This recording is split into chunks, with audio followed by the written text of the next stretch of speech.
Dans l'urne 42 bulletins, 6 étaient des bulletins blancs, il n'y avait pas de bulletins nuls, donc 36 voix pour les 3 adjoints de quartier que j'ai eu la faveur de vous présenter et que je félicite. Bravo. Très bien, et ça sera le canal privilégié de communication que la collectivité aura avec vous. Les rapports des prochaines assemblées seront mis à disposition sur une plateforme numérique dédiée et ainsi vous aurez accès évidemment à votre messagerie, au dossier tout au long du mandat. Donc, voilà, vous en avez la responsabilité personnelle, elle devra être restituée à la fin du mandat. Enfin, je demande aux assesseurs, aux doyens d'âge, aux secrétaires de séance, à la secrétaire de séance et évidemment votre serviteur de rester car nous avons à signer un certain nombre de documents officiels. Par ailleurs, j'ai été saisi par M. Munier et un certain nombre de ses collègues d'une série de vœux qui n'en sont pas. Qui n'en sont pas parce qu'ils concernent soit notre règlement intérieur dont nous avons à délibérer dans les 6 mois qui viennent, et donc on examinera tout ce que vous avez ici et qui n'est pas un vœu, qui est un examen du règlement intérieur, soit en lien avec le statut de l'élu ou le droit de communication des documents administratifs qui répond totalement aux exigences légales et réglementaires. Par conséquent, ces vœux ne seront pas présentés à cette séance. Chers collègues, je lève à présent la séance et je vous invite immédiatement à vous rendre devant le monument aux morts pour rendre hommage à ceux qui nous ont précédés. Mesdames, Messieurs, merci beaucoup et vive Châlons! Bon, là c'est un conseil municipal d'installation, donc c'est très réglementaire. Bon, certes, le cirque a commencé au tout début de la procédure, parce qu'effectivement il y a un contentieux en cours au sujet ou non de la présence du voile dans l'Assemblée. Moi, ma principale crainte et ma crainte actuelle, c'est qu'en fait, qu'on ne parle que de ça et qu'en fait, qu'on ne parle aujourd'hui pas des problématiques réelles des Chalonnais. On a fait une campagne en permanence sur comment on ramène du service public, comment on rénove nos écoles et plus globalement en fait comment on fait en sorte que la vie des Chalonnaises et Chalonnaises s'améliore. Si on se contente de polémiques nationales pendant 7 ans, on va pas aller dans le bon sens. Et du coup ça nous inquiète quand même très vivement. C'est quoi la polémique nationale ? C'est sur la présence ou non du voile dans un conseil municipal qui se base notamment sur le statut de l'élu local, donc le récent statut qui a été voté fin 2025. Un contentieux a eu lieu, le référé liberté a déjà tranché en partie, un recours sera sûrement fait au Conseil d'État. En l'état, on ne peut pas se prononcer là-dessus. Donc vous êtes prêts au combat ? Nous, Châlons en commun va rester prêt au combat, c'est ce qu'on a dit récemment. L'élan continue et surtout on va se mettre au boulot concrètement. On va faire des commissions, à défaut d'en avoir dans le conseil municipal, et on va bosser sur le fond, sur des thématiques, et surtout nous on sera le porte-voix aussi de cette association qui sera créée prochainement. Est-ce que vous avez des élus quelque part ? Des élus dans des commissions, dans je sais pas Pour l'instant c'est pas encore acté, le cabinet nous enverra ça plus tard, mais voilà, ça va arriver je pense avant le prochain conseil. C'est très administratif, on a été prévenu très, très rapidement. Donc voilà, déjà, comme je disais à un journaliste, on m'a appelé lundi pour avoir mes coordonnées et on ne m'a pas informé qu'il y avait conseil samedi, pour vous dire un petit peu. Lundi, on vous dit qu'on vous demande vos coordonnées, on ne vous dit pas qu'il y a conseil samedi. Voilà, je demande quand est-ce la date. Bon, donc voilà, il y a un certain verrouillage qui est fait des institutions et notamment on avait, moi j'ai déposé un vœu qui n'a pas d'ailleurs pas été accepté, qui n'a pas été discuté. Alors on se renseignera si sous des arguments que ce n'était pas le moment. Alors normalement c'est un droit. Et c'est un vœu qui portait justement sur les délais de prévenance et d'information. Voilà, on estime que pour qu'il y ait vraiment des débats qui soient fructueux dans cette enceinte républicaine, faut que les gens soient informés et dans des délais qui soient raisonnables, qu'ils puissent eux-mêmes prendre des dispositions parce que y a des gens qui sont salariés, des gens qui ont des enfants, il y a des gens qui ont des responsabilités associatives, politiques ou syndicales. Donc il faut qu'ils aient le temps de tout ça. Et là, les délais jusqu'à présent, c'était 5 jours de prévenance et 4 jours pour pouvoir déposer des vœux. Donc voilà, des délais très très très courts qui ne permettent pas, selon nous, notre groupe, de pouvoir exercer correctement notre mission d'élu. Voilà. Alors, j'ai vu qu'il y avait un siège qui était vide. Alors est-ce qu'il y a eu des remarques par rapport à ce siège et des explications ? Je pense à l'élu LFI qui porte normalement dans la vie quotidienne un voile. Est-ce que ça a été abordé au conseil municipal ou pas du tout ? Est-ce que Damien Salé a pris la parole ou pas du tout ? Oui, il y a une intervention qui est très, très, très justifiée par rapport au non-respect du principe d'égalité, déjà, puisqu'il a très bien montré, mais ça c'est celui de tout le monde, que ce principe d'égalité, il a géométrie variable.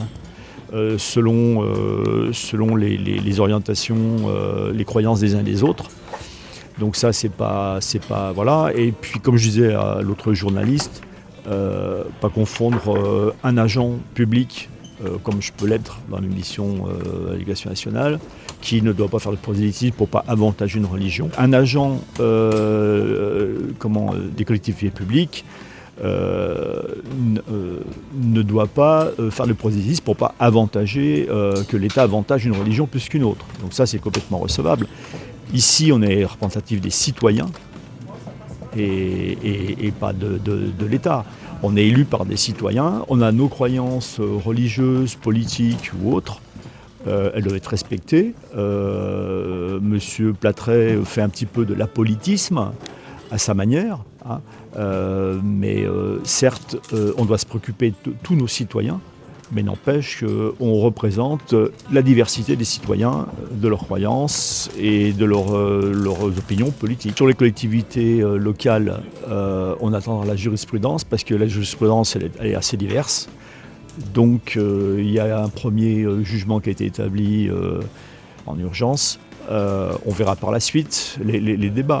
De toute manière, je pense que c'est une manière aborder les choses de cette manière-là, c'est jeter un voile, notamment, on peut le dire, sur les vrais soucis, les vrais problèmes des Chalonnais.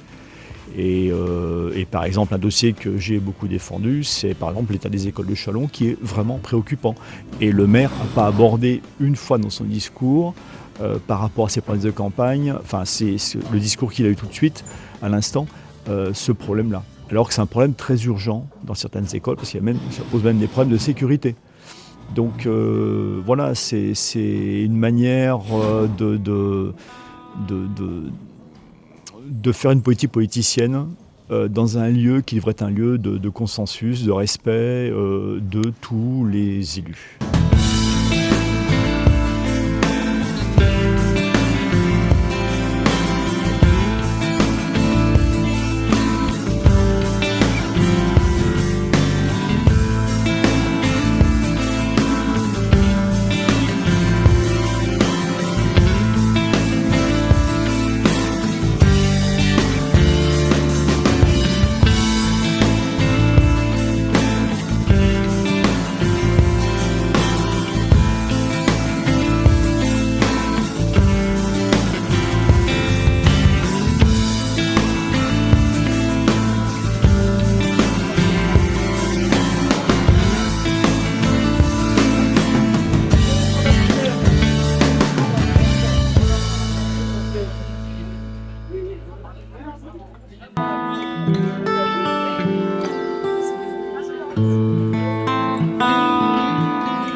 Pression combative, puisqu'on est aujourd'hui, alors oui, bien sûr, évidemment, satisfaction que le résultat qui est le plus élevé à Châlons depuis 1977 au premier tour. J'ai rappelé tout à l'heure que c'est au moment de l'union de la gauche, sous l'égide de Roger Lagrange, que la barre des 60% avait été dépassée lors d'un premier tour. Donc là, on est évidemment on est à 61% et demi à peu près.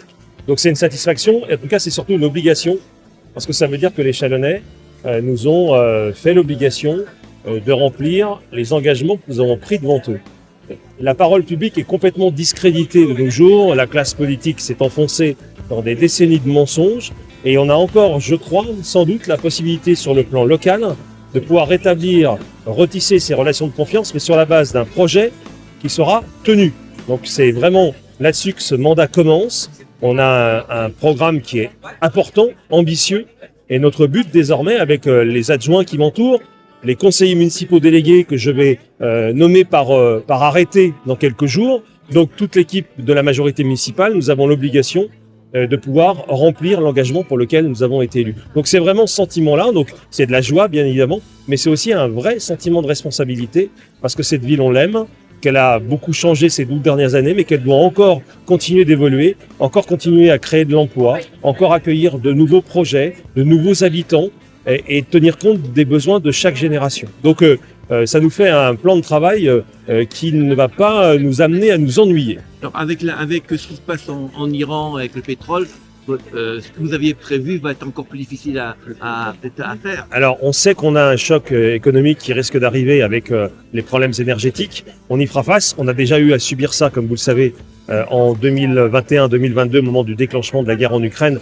qui avait suivi la crise épidémique. Donc on y fera face. Notre but, ça sera vraiment de faire en sorte que la population subisse le moins possible le contre-coup de ce qui est en train de se passer localement. Il y a des choses qui ne dépendent pas de la ville de Châlons, bien évidemment, mais il y a des choses qui peuvent en dépendre. Et à partir de là, on travaillera là-dessus. Donc ça ne remet pas en cause du tout nos enjeux, évidemment, mais ça va, en tout cas, c'est surtout pour la population que ça peut nous inquiéter. Donc ça veut dire qu'il va vraiment falloir assurer la solidarité entre les habitants. Ça veut dire qu'il va falloir renforcer les moyens du centre communal d'action sociale pour les plus fragiles qui risquent vraiment de trinquer très très lourd avec ce qui est en train d'arriver. Et on sait très bien, quand on a mis en place en 2019 les aides sociales facultatives, c'était pas une obligation de la loi, on a décidé de les mettre en place, et on a vu effectivement des familles qui ont un reste à vivre. Quand vous avez enlevé du revenu tout ce qui est imparable, le loyer, l'essence quand vous avez des déplacements, l'électricité et le chauffage, et que vous avez quelques dizaines d'euros à peine pour nourrir votre famille à la fin du mois, on a déjà des situations très très dures. Donc on sait qu'hélas, la crise économique et la crise énergétique risquent d'aggraver encore ce phénomène. Donc pour nous, ça voudra dire, et j'ai dit tout à l'heure, aller au-devant des personnes qui ont des difficultés pour vraiment être en soutien et les accompagner dans ce moment qui va être très compliqué pour elles. Dernière question, qui n'a rien à voir avec Chalon. Vous avez créé France 2050, vous avez parlé beaucoup d'Iran, donc là on est dedans. Alors quel est votre sentiment? Écoutez, moi hélas, on voit s'accomplir l'exacerbation de ce régime qui est un régime meurtrier, qui ne vit que sur le sang du peuple, c'est très clair, qui a vécu sur l'aliénation de la liberté, en particulier de la liberté des femmes, comme vous savez. C'est elles qui, dès 2023, ont montré au monde que ce régime était un régime absolument terrible lorsqu'elles ont décidé d'arracher leur voile pour montrer leur liberté. En fait, rien n'a jamais cessé en Iran. Les projecteurs, de temps en temps, se focalisent ou se retirent, mais ce peuple a combattu pendant toutes ces années. Et là, il a subi une répression absolument extraordinaire. Moi, je ne souhaite qu'une seule chose, c'est que l'intervention en cours finisse par faire tomber ce régime. Parce que si par malheur, on devait composer avec des soi-disant modérés qui ne le sont pas parce qu'ils l'ont déjà montré par le passé, on condamnerait de nouveau ce grand peuple qui est un peuple qui a toujours été ami de la France par ailleurs. Hein. Mais c'est un grand peuple, une histoire extraordinaire, un peuple ami de la France. On le condamnerait à revivre sous la terreur qui est la sienne depuis 1979. Donc voilà, c'est dur. On peut dire que le droit international n'a pas été purement respecté, mais il y a un enjeu fort. C'est non seulement la liberté d'un peuple, le peuple d'Iran, mais derrière, c'est la pacification de toute cette zone. Et vous voyez bien aujourd'hui que cette force iranienne théocratique est une force de déstabilisation parce qu'elle décide de mettre le feu à l'économie mondiale. Donc elle continuera jusqu'au bout. Il n'y a qu'un seul moyen de nous en sortir, c'est d'arriver à la faire tomber et à instaurer un gouvernement démocratique en Iran. En tout cas, c'est vraiment le souhait que j'ai. Et tous les amis iraniens qui sont en France, les amis de la diaspora avec lesquels je travaille, notamment dans France 2050, ont le souhait évident, même s'ils craignent aussi pour leur famille, qui, par contre, subissent aujourd'hui les bombardements. Oui, vive la grande Perse et cette tradition séculaire et un Iran enfin libéré de la tutelle des mollahs.